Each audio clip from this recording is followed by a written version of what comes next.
ئەمینداری گشتی یەکگرتووی ئیسلامی کوردستان ڕای دەگەێنێت لەسەر کەیسی شەهید مامۆستا هوشیار پێش دادگا و لێکۆڵینەوەکان ناکەوین و هیچ کەسێکیش تۆمەتبار ناکەین، چاوەڕێ ئەنجامی دەستگا پەیوەنددارەکان دەکەین. ئەمیری کۆمەڵی ئیسلامیش داوا دەکات دام و دەستگا پەیوەنددارەکان زۆر بەجددی بە دوای ئەو کەیسەوە بن.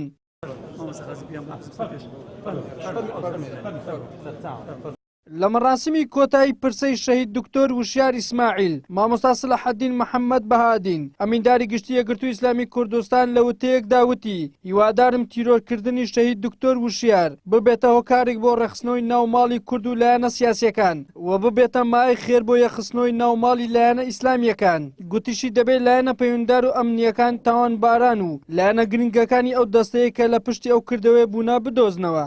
دعاکەین خۆی گەورە خوێنی ئاڵی ئەم پیاوە گەورەیە بکاتە هەوێنی ئاشتەواییەکی گەورە ڕێخستنەوەیەکی جوانی ناوماڵی کوردستان بیکاتە مای خێر بۆ یەخستنەوەی ناوماڵی ئیسلامیەکان. پێش ئەحداث ناکەوین، پێش دادگا ناکەوین، هیچ کەس لای ئێمە تۆمەتبار نییە و هیچ عەداوەت و دژایەتیەک لەگەڵ کەس نەبووە.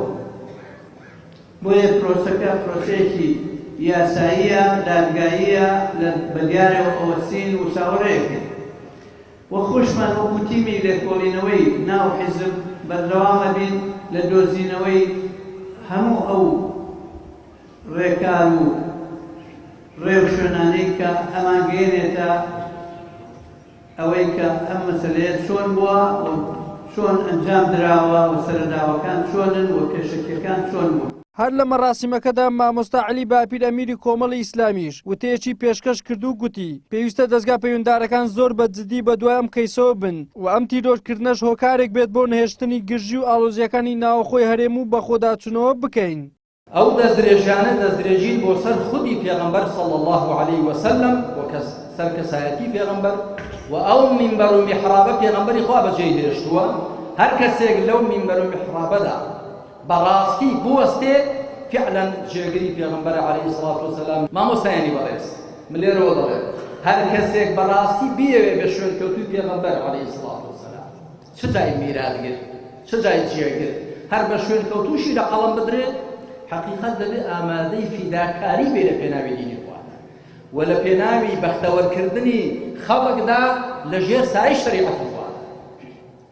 ئەوەی ئەو ئامادەکاریەی نەبێت دەبێت لە ئیمانی خۆی لە گوماندا بێت. ئێمە وەکو خەڵکی ئەم هەرێمە دام و دەستگاکان حەقیقەت دەبێت بە جددی بەدوای ئەو قەزیانەوە بین، سەرفی نەزەر نەکەین. ئەگەر لە شتی بچووک نەپێچینەوە شتی گەورەشی بەدوادا دێت. وەختێک کە بەناحەق مامۆستایەک دەستدرێژی دەکرێتە سەر لە مینبەر و میحرابەکەیدا لەوەت بەپێچایە شتی کەشی بەدوادا دێت. لای خۆیەوە پشتیوان سادق وەزیری ئەوقاف و کاروباری ئاینی بە وەکالەت ڕایگەیاند شەهیدکردنی ئەو زانای ئاینیە ڕووداوێکی یەکجار گەورەیە، پێویستە حکوومەت و دەستگا ئەمنیەکان هەڵوەستەی لەسەر بکەن. ئەو ڕووداوەی کە لە هەولێر بوو بە شەهیدکردنی دکتۆر وشیار ڕووداوێکی یەکجار زۆر گەورەیە. پێویستە حکوومەتی هەرێمی کوردستان وەکو بەرپرسیارەتی یاسایی و ئەخلاقی خۆی بێگومان لەسەری بوەستێت و پێویستە ئێمە مامانانیش هەموومان بە دقەتەوە لەسەری بوەستی. دکتۆر هوشیار ئیسماعیل مامۆستایەکی ئاینی و بانخوازێکی ناسراوی شاری هەولێر بوو. شەوی سێشەمە لەبەر دەرگای ماڵەکەی خۆی لەلایەن چەند کەسێکی نەناسراوە بە گولە بریندار کرا، پاشان لە نەخۆشخانە گیانی لەدەستدا و تا ئێستاش بکەرانی دەستگیر نەکراون. وەلی سەلیم کەناڵی ئاسمانی پێیان هەولێر.